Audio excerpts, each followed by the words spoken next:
LoreFi, the alternate reality game created by MatPat, the former host of Game Theory, has just dropped its second episode, titled Infected. Although a short episode, it is packed with lore related to the grander story, as we get to see Taylor's emails and messages raided by the malicious virus haunting her computer. But it doesn't end there.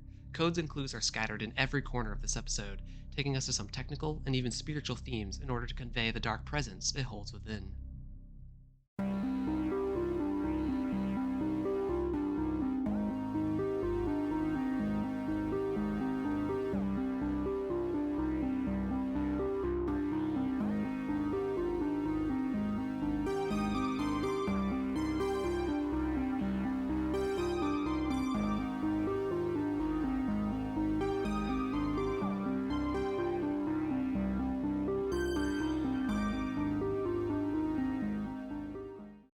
Thumbnail boasts the menacing presence of this duck logo that keeps appearing, representing this virus that has infected Taylor's computer, as the title of the episode would suggest, controlling the mouse and even recording her while she's unaware. This serves as a precedent for the animated contents of the episode, but before we dive into those, we need to see what waits for us in the description. There is one sentence at the beginning simply stating, "Good night, sweet dreams." Given that the video starts with Taylor leaving her desk and turning out the light, it's safe to assume that this episode takes place while she is sleeping for the evening. Below that, there is some binary code, and when converted to English, it says, "The journey starts on the streets of Chill." This is significant as it is a reference to a song in the LoreFi playlist, the song called Streets of Chill in the Insert Coin Plus playlist. What's significant about this song specifically is that its spectrogram gave us an image that appears to be a map of Indiana and Illinois, somewhat strengthening the Chicago connections from the previous song titles. It is now clear that whatever journey the story of this ARG is taking us on originated somewhere on these streets. Whether it's more connected to Gregory and his kidnapping or Taylor and her story remains unclear at the moment. The next thing to cover in the description are the tags, in which some letters have been replaced by numbers. Specifically, a few I's have been replaced with 1, and a singular G replaced with a 9, when put in order, assembling the number 1911. Now hold that thought as we talk about the tags. See, these numbers were all gotten from words that otherwise make perfect sense as tags for the video, but one word stands out: Leviticus. Leviticus is the third book of the Old Testament in the Bible, the third book of the Torah, and is written by Moses. The name Leviticus originates from Latin and holds its roots within the Bible. In the Latin language, Leviticus translates to referring to the descendants of Levi or Book of the Levites. The English name Leviticus is referring to the priestly tribe of the Israelites, the Levi, and the Greek expression is basically law of the priests, as many of its laws relate to these priests. Now, something significant about Leviticus is that the instructions of Leviticus emphasize ritual, legal, and moral practices rather than beliefs. Much of it has a focus on sacrifice and atonement for sin.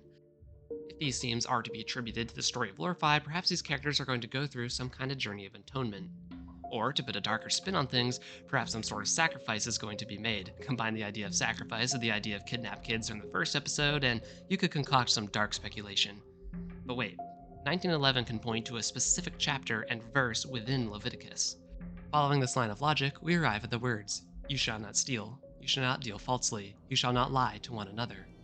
How does this relate to LoreFi? Well, it is entirely possible that Taylor is stealing music.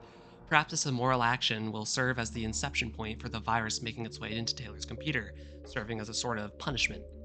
The verse also mentions lies and deceit, something we will touch upon when we talk about Taylor's family later.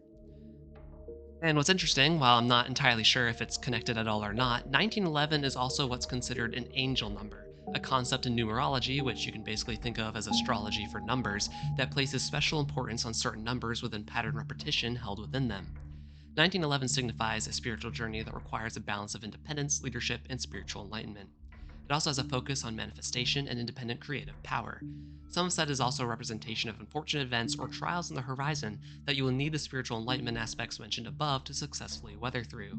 If this isn't at all relevant reasoning for the 1911 number, then it could be a glimpse into larger thematic elements of the story, something we'll talk about again later.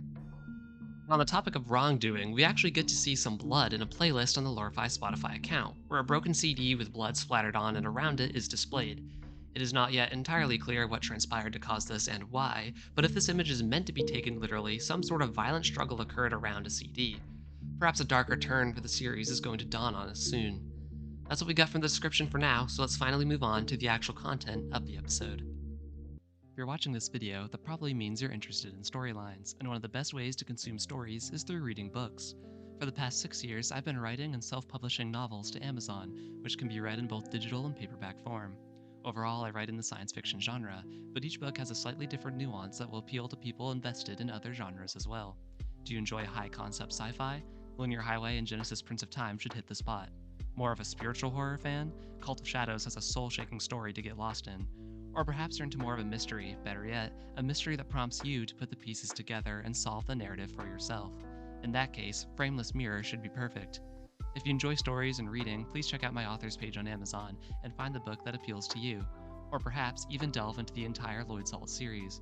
A huge thanks to anyone who considers this, links are in the description, and now back to the video. It begins with Taylor predictably vibing with her music download software, Grapevine, before she puts the computer to sleep and turns the light off, presumably going to bed and falling asleep shortly after. Not long after Taylor has left, a noise triggers on the computer as the duck logo briefly glitches onto the screen, the mouse now controlled by some unknown entity through the virus. This unknown controller immediately goes to Taylor's email and looks through her communications there. We get to see that Taylor tried participating in an art competition for the album cover of the Remnant band, which solidly confirms the always likely theory that Remnant was indeed a band or musical group that Taylor enjoyed. Someone named Drakenborn87 won the contest, with Alexa Perplexa getting second. And from emails sent to Taylor, we can see that Alexa Perplexa is a username of hers, so our girl just barely missed a win for the competition. There is also an email from AR a familiar name from both the first episode and the trailer. She's emailing an attachment to Taylor and prompting her to check it out.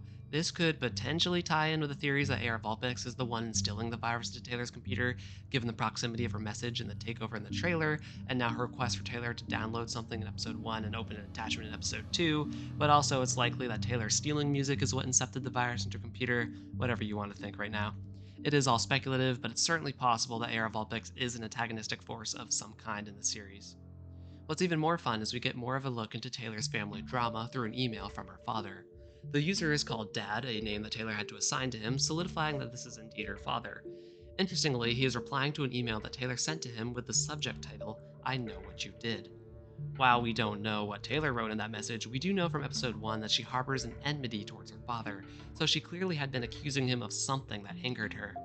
The message from her father reads as follows: Taylor, I understand you're mad. You say you don't want me around, but please, there's a lot more to this than you think. I know your mother is upset, but that doesn't mean she's completely innocent. There are reasons things ended up like they did. Can we please just talk? I don't like this whole emailing back and forth. I don't feel like I can say what I need to say through this. Just give me a chance.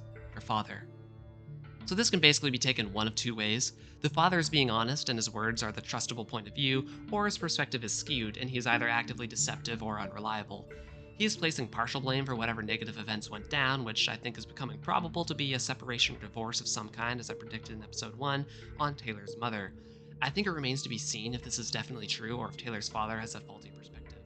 Furthermore, there's a non-zero chance that this character is malicious.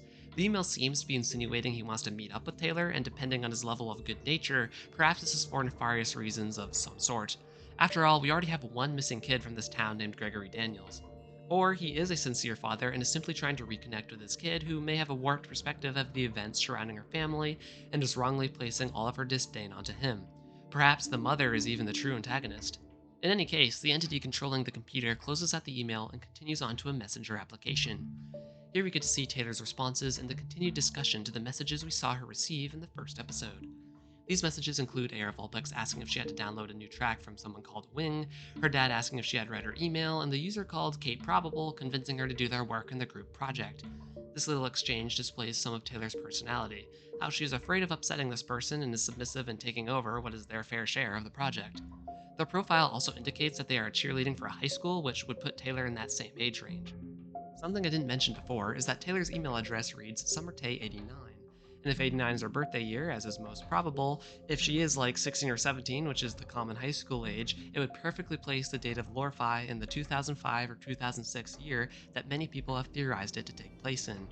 Another conversation is with Steffi Love, who gives Taylor feedback on her art and asks her how the recent competition went.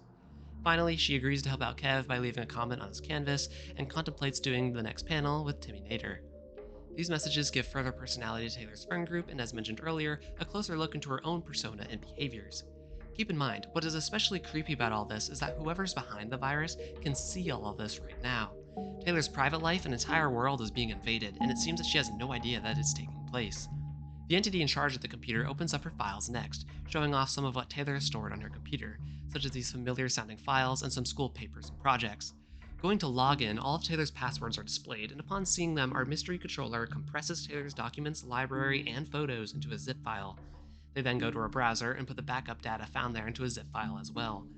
In our recently visited section, we see a grapevine profile belonging to Wing of Disharmony, likely the wing referred to earlier. Armed with the password and zip files, the entity controlling the computer opens up the command line and connects to this IP address. They then enter the following commands before disconnecting. You can see that they use the mount command, which is a command to attach a file system to a directory. When you mount a file system, you make the file system accessible to the system's users by associating it with a specific directory, known as the mount point, in the directory tree. You can see that this is what's done here, followed by a couple of copy-paste demands. For some reason, whoever's behind the virus wanted this specifically done to certain parts of Taylor's information, and proceeds to erase the easily detectable evidence of her ever doing so after finishing. And that's where the episode ominously ends. The key takeaways of the lore and larger story at play are really within the friends and family dynamic that Taylor has going on, as the more overtly sinister side of things remains shrouded in mystery for now. I plan on doing a follow-up video to this one with more speculative thoughts of mine that didn't necessarily make sense to include in this video, so make sure to subscribe to catch it later on, and of course likes and comments go a long way when it comes to helping this video out. If you enjoy this type of storyline and investigative content, it would be great if you showed my other videos some love, but for now, the unknown persists, so the investigation continues.